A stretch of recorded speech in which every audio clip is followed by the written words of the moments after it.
इस वर्ष अर्थात 2025 के अंत में बिहार में विधानसभा चुनाव होने वाले हैं। इसको लेकर भारतीय चुनाव आयोग एवं पार्टियों ने कमर कस ली है। ऐसे में हम ऐसे प्रतियोगी विद्यार्थियों का कर्तव्य है कि हम इस चुनाव पर पैनी नज़र रखें, क्योंकि हम प्रतियोगी छात्र हैं। हमें राजनीति से कोई लेना देना नहीं है, लेकिन इससे संबंधित प्रश्न हमसे परीक्षाओं में पूछे जाते हैं। हमें उस पर ध्यान देना है और हम लोगों के पढ़ने का तरीका भी ऐसा ही होना चाहिए कि जब कभी इस तरह की चर्चा जोरों पर रहे तो हमें अपने काम वाली चीज़ उसमें से निकाल लेना चाहिए। अर्थात वर्ष 2025 के में बिहार में चुनाव होने वाले हैं। वहाँ पर 17वीं विधानसभा का गठन होने वाला है। इसके बारे में जानने से पहले हम यह जानते हैं कि ये जो आज बिहार राज्य है, इसका गठन कैसे हुआ और इसका प्राचीन काल में क्या महत्व था, जिसके कारण आज पूरे देश की निगाहें बिहार विधानसभा चुनाव पर लगी हुई हैं। आज वर्तमान में जो बिहार है, उसे प्राचीन काल में मगध के नाम से जानते थे, क्योंकि मगध का क्षेत्र नदियों के दोआब का क्षेत्र था, जिसके कारण यह क्षेत्र काफ़ी उपजाऊ था। यही कारण था कि जितनी प्राचीन काल में महान शक्तियां थीं, वे इस क्षेत्र को कब्जा करने की कोशिश करती थी। अगर मैं बौद्ध धर्म के अंगुत्तर निकाय की बात करूं, तो उसमें 16 महाजनपदों का उल्लेख मिलता है। उसमें से एक महाजनपद मगध क्षेत्र भी है। इस मगध क्षेत्र पर महान वंशों ने शासन किया, जिसमें हम हर्यक वंश का नाम ले सकते हैं। हर्यक वंश के बिंबिसार और अजातशत्रु महान राजा हुए थे। यदि हम नंद वंश की बात करें तो ऐसा माना जाता है कि यूनानी आक्रमणकारी जो सिकंदर की सेना थी, वह आगे बढ़ने से इसलिए इनकार कर दी थी कि आगे नंद वंश का शासन था। वह इसी क्षेत्र पर शासन करते थे। बाद में मौर्य वंश का इतिहास भी मगध का इतिहास है, जिसमें महान शासकों में चंद्रगुप्त मौर्य एवं अशोक का नाम प्रसिद्ध है। अभी तक हमने बात प्राचीन काल की किया कि प्राचीन काल में मगध क्षेत्र कैसे महान शक्तियों का केंद्र था। वहीं पर अगर हम मध्यकाल में बात करें तो मध्यकाल में भी यह क्षेत्र महान शक्तियों का केंद्र बना रहा। यहाँ पर पाल वंश के शासकों ने शासन किया, दिल्ली सल्तनत के शासकों ने शासन किया। वहीं पर अगर मुगल काल की बात करें तो मुगल काल में इसे बिहारी सूबा के नाम से जाना जाता था। अर्थात यह एक महत्वपूर्ण प्रांत के रूप में तब तक उभर चुका था।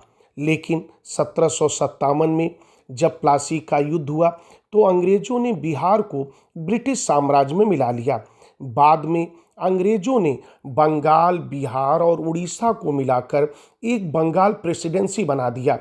लेकिन 1912 में जब बंगाल विभाजन रद्द हुआ तो बिहार एवं उड़ीसा को मिलाकर एक अलग प्रांत बना दिया गया।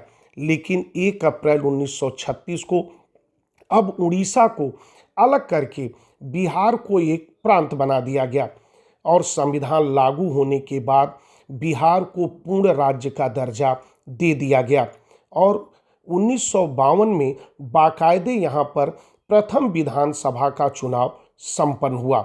अगर मैं बात करूं तो बिहार केवल राजनीति का ही अखाड़ा नहीं था, अपितु शिक्षा का महान केंद्र भी रहा है, जिसमें नालंदा विश्वविद्यालय का नाम हम प्रमुखता से ले सकते हैं।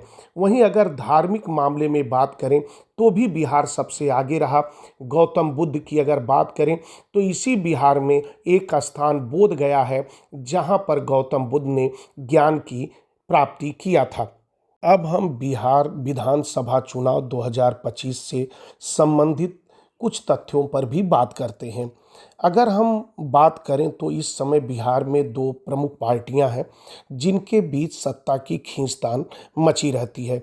ये दोनों पार्टियां अपने सहयोगियों के साथ गठबंधन बनाकर चुनाव लड़ती हैं। इधर कुछ दशकों को देखें तो यही 2 पार्टियां वहां के सत्ता पर काबिज रही हैं। इसमें एक पार्टी जेडयू अर्थात जनता दल यूनाइटेड और आरजेडी अर्थात राष्ट्रीय जनता दल हैं।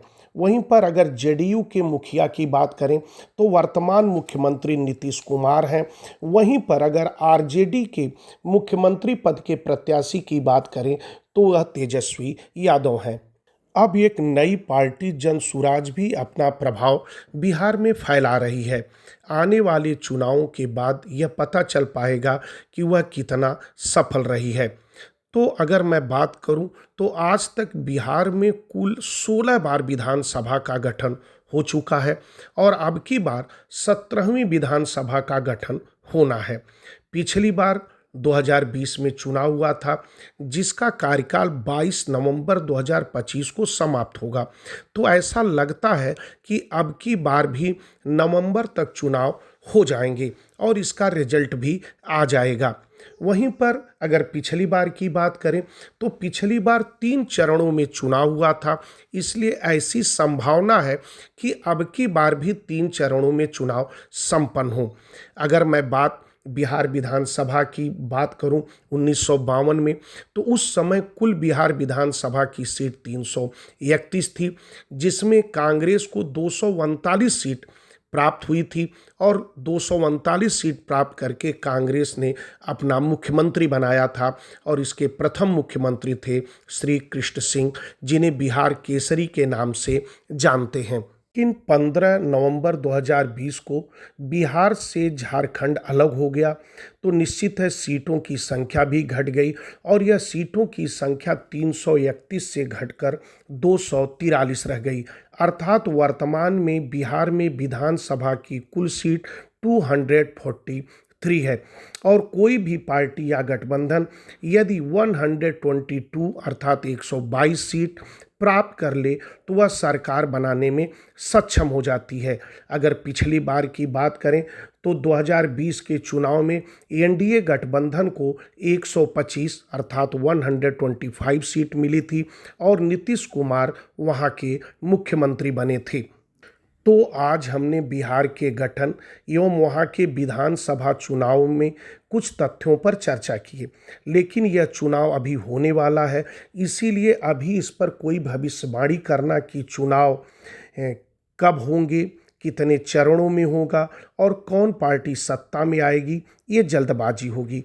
लेकिन अगर पिछले रिकॉर्ड को देखें तो एनडीए और आरजेडी गठबंधन के बीच मुकाबला कड़ा होने का अंदेशा है और जन सुराज पार्टी के संस्थापक प्रशांत किशोर गेम चेंजर की भूमिका में हो सकते हैं, ऐसा मेरा मानना है।